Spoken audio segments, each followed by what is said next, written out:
Coucou les merveilles, c'est Chloé. On se retrouve pour voir les énergies de la semaine du 21 mars. Ça va être le printemps et franchement, on dirait pas du tout. J'en peux plus, je sais pas vous, j'en peux plus du vent, de la pluie. Là, je suis un peu désespérée. Je suis très sensible à la lumière en fait. Et je suis un peu en manque de lumière. D'ailleurs, ça fera aussi du bien à mes vidéos. Enfin, bref. J'ai pris avec moi l'oracle des fées et des luttes que j'aime beaucoup. Donc, en plus, je trouve que c'est en lien justement avec cette énergie du printemps, en espérant que ça le fera venir. Donc, hop, je vais vous montrer les 3 tirages que j'ai faits. Je vous laisse vous concentrer donc sur la semaine qui arrive. Attendez, j'ai des cartes qui m'échappent, voilà. Je vous laisse choisir le petit tas de cartes qui vous attire le plus. Le premier est ici, le deuxième ici et le troisième là. Donc, je vous laisse voir. Et on va regarder ça. Alors, où est-ce que je les pose? Parce que j'ai mon chien qui est assis juste là où je pose les... qui est couché plutôt. Juste là où je mets les cartes d'habitude. Bon, je vais tenter de les poser comme ça. Alors, on va voir le premier tirage. Si vous avez choisi le premier tirage. Première carte. On a le petit lutin farceur avec ses cheveux vraiment de la couleur des carottes. Qui est en train de... Je sais pas trop ce qu'il fait. Ah oui, il est en train de défaire... genre, il y a un pull qui est suspendu, là, en train de sécher. Et lui, il est en train de s'amuser à défaire le tricot. Il y a vraiment ce côté, en effet, farceur. Vraiment l'esprit de l'enfance. L'enfant qui fait des bêtises juste pour s'amuser, quoi, en fait. C'est juste ce sont des bêtises innocentes, en fait. On a vraiment cette idée. Donc là, c'est une carte qui... vous encourage à décompresser, moins vous prendre au sérieux, vous amuser, retrouver justement ce côté qu'on avait tous quand on était enfant, juste de s'amuser, de faire des blagues, des petites blagues, juste sans malice, en fait, voilà, cette innocence, retrouver cette innocence. Il y a aussi une notion de plaisir, en fait, avec cette carte. Je suis attirée particulièrement par cette chevelure orange aussi. Le orange qui peut représenter la créativité. Donc ce côté très... pourquoi pas aussi, oui, ça peut être une carte qui peut représenter le fait de faire des expériences, de s'amuser en faisant des expériences. Voilà pour cette carte. Et on regarde la deuxième. Alors cette fois-ci, on a la plume du corbeau. Donc on voit un petit lutin qui est sur un corbeau. Et puis, je sais pas si c'est lui. Oui, c'est lui qui tient la plume. On dirait qu'il est en train de montrer la direction à son corbeau. Genre, je veux aller par là-bas. Le corbeau, c'est un signe de haute protection, en fait. Donc, je me dis, je vais peut-être aller jeter un coup d'œil dans le livret, parce que je connais pas énormément la signification du corbeau. Je sais que voilà, il y a il y a ce message autour de l'occulte, de on veille sur vous, observez les signes. Je vais voir si je vois d'autres choses dans le livret. On va regarder ça. Numéro 9. On nous dit la protection en toutes circonstances. Les oiseaux sont des signes. Le ciel veille sur vous. Levez les yeux. Le mouvement est bénéfique. Voyage heureux. Signe du monde invisible. Écoutez votre chakra couronne et travaillez avec celui-ci. Donc vous voyez, c'est un signe vraiment de haute protection. Je trouve intéressant qu'il apparaisse, ce corbeau, avec notre petit lutin farceur qui est aussi un signe vraiment de joie. En fait, là, c'est vraiment la joie et la gaieté. Et là, c'est la protection et profiter du voyage. Donc c'est un beau tirage en fait. Il y a cette idée de décompresser, vous êtes protégé et votre seul rôle, entre guillemets, c'est juste de vous amuser. Vous avez juste à vous amuser, à profiter du voyage. Tout ira bien. Moi, je vois cette énergie-là dans le tirage. Après, je vous laisse voir comment ça peut vous parler à vous aussi. Je vais regarder par curiosité ce qu'on dit sur le petit lutin, là, le petit farceur.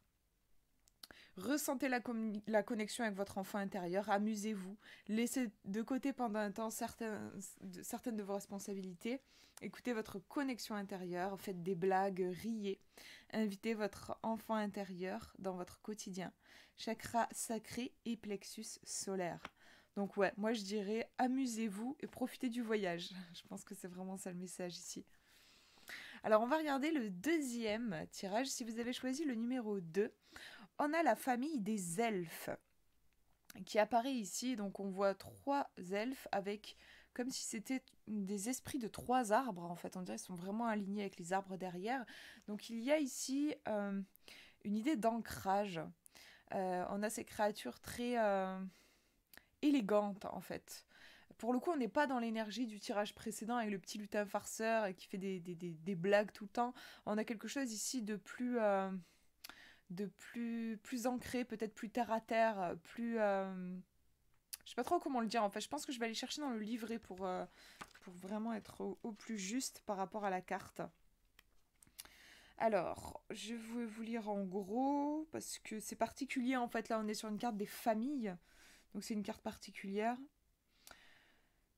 Pof pof, on nous dit c'est les elfes ont besoin de concret. Voilà, donc cette idée d'ancrage, les arbres, tout ça, on a une énergie ici qui vous ancre bien dans la matière pour cette semaine.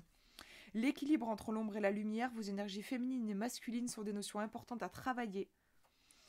Bien compartimenter leurs objectifs et les structurer sont des étapes importantes pour leur évolution intérieure, pour l'évolution intérieure des elfes.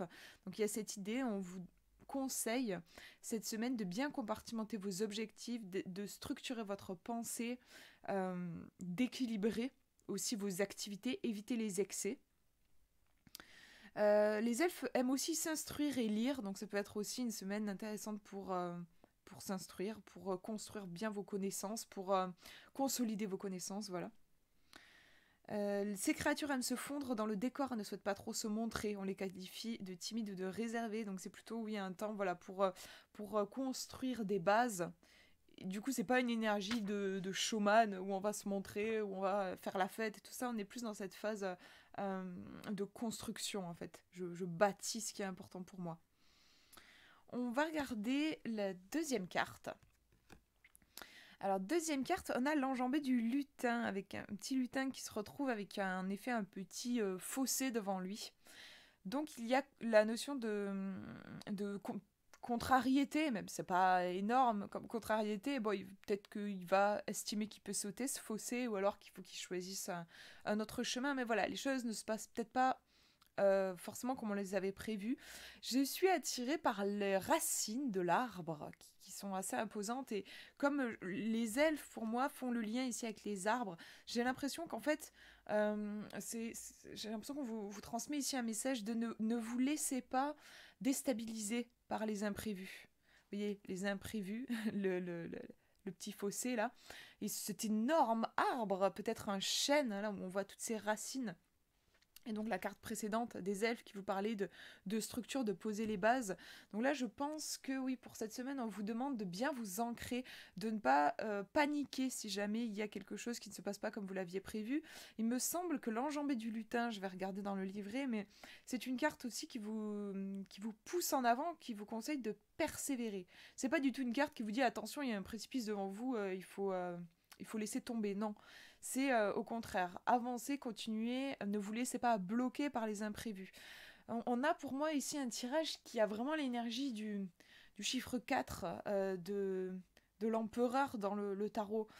Quelque chose qui vient qui vous encourage vraiment à vous structurer. Allez-y, avancez, continuez, travaillez dans le sens de vos objectifs, de ce que vous voulez voir se manifester dans votre vie. J'ai eu un bug monumental.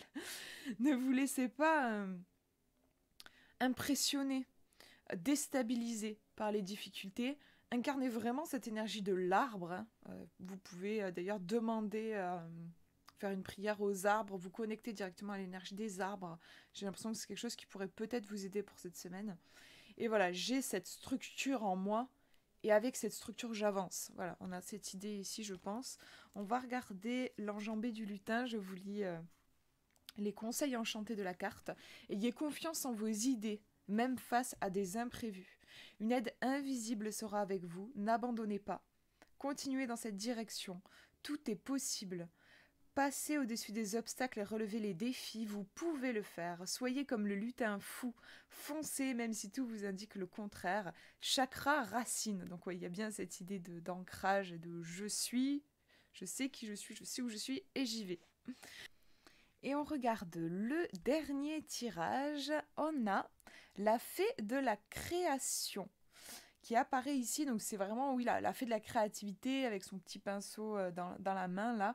Donc c'est une carte qui va être super pour tout ce qui est matérialisation des projets, matérialisation des idées dans la matière. Aussi expérimentation, je m'amuse, tout ce qui est bien sûr projet créatif. Voilà, on est en plein dedans ici. On va regarder la deuxième carte pour avoir plus d'infos. Et on a la carte des fées. Donc ouais, on est vraiment dans cette énergie féerique ici. Donc on voit deux petites fées qui ont l'air de porter des robes, on dirait magiques. Je sais pas si c'est des sœurs, des amies peut-être. Je sais pas, c'est marrant, j'ai l'impression qu'elles sont assez complémentaires. Il y en a une qui regarde vers le bas et puis l'autre qui nous regarde. Peut-être une un petit peu plus introvertie et une autre qui est peut-être plus assurée dans la relation à l'autre. Mais peut-être que l'autre, elle a en fait aussi des qualités peut-être plus intuitives, plus dans la sensibilité. J'ai l'impression ici, là je vous fais une interprétation qui est totalement intuitive, hein, juste sur la carte. Mais ouais, peut-être des énergies qui sont complémentaires en fait ici. Pour moi, l'énergie des fées, là, le fait qu'on a l'énergie des fées plus la fée de la création, regardez comme elles sont magnifiques, vraiment je trouve qu'elles sont super belles, ces cartes elles vont très bien ensemble. On a quelque chose en fait ici de magique, on a une énergie de magie, donc qui va vraiment venir porter tous vos projets. Si vous avez des projets en ce moment ou qui dorment dans des tiroirs, là cette semaine ce serait bien de les réveiller avec cette énergie féerique. Les fées, bien sûr, ça peut faire penser donc à la magie, aux souhaits. On a des fées qui vont réaliser les souhaits. On a aussi cette idée de petit. Les fées sont petites, donc il y a l'idée un petit peu du travail du colibri, de ne pas forcément chercher à faire des choses énormes, mais que les petits pas, comme des petits pas de fées, vont pouvoir construire quelque chose de magique. On a peut-être une attention aux détails ici, et juste faire son petit bonhomme de chemin par rapport par exemple à un rêve qu'on aura envie de réaliser. C'est que là, pour moi, on a un tirage qui est très en lien avec les projets, mais aussi avec les rêves. Ça peut être n'importe quelle sorte de rêve. Mais là, vous êtes vraiment porté par une énergie magique. Donc, pour moi, c'est vraiment une semaine pour... c'est le moment d'en profiter et de poser un premier pas dans la direction de vos rêves. Voilà pour ces tirages. Et j'espère que ça vous aura parlé. Je vous souhaite une très très belle semaine. Je vous fais de gros bisous.